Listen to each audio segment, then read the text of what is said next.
the entire story of the former Fema agent in No, I'm Not a Human. When he approaches our door, he asks in one of the most awkward ways to be let inside. We demand for him to return the ones he took, but he responds confused, realizing that we probably think he is a Fema officer. He tells us he pulled this outfit from a corpse as a precaution against the sun's radiation. We ask who he is then, and the man in a hazmat suit tells us that he's a regular factory worker who built fridges but recently quit. The next day, we once again try to clarify that he's not with Fema. He says that he's not with them, and suspiciously that he found the uniform in a car, which immediately goes against what he told us the previous night. We call him out and he makes up that he found it in a car on a dead guy, and that the Fema uniform would protect him from visitors, which once again doesn't match up. We tell him that it's probably a bad idea to wear a Fema suit, but he disagrees. He tells us that if he can explain himself, they would probably let him go, remarking that they aren't some secret society. On our third conversation, we've had enough and force him to show us his Fema ID. After shaking him down, he finally gives it up, revealing that he really was a Fema employee,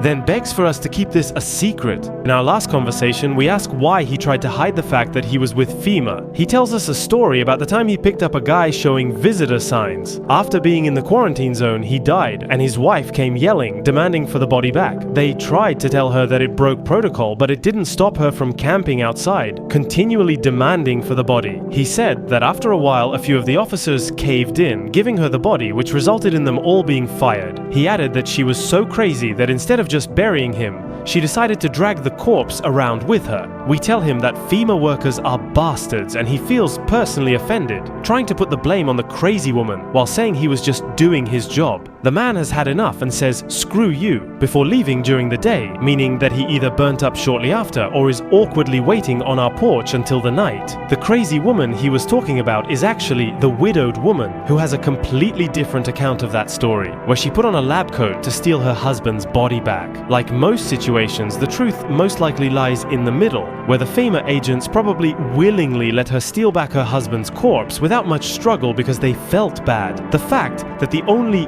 Fema agent we can check is also a guaranteed human means it's pretty safe to say most of them are as well. The officers aren't the real concern, but the mysterious figures behind the scenes controlling them.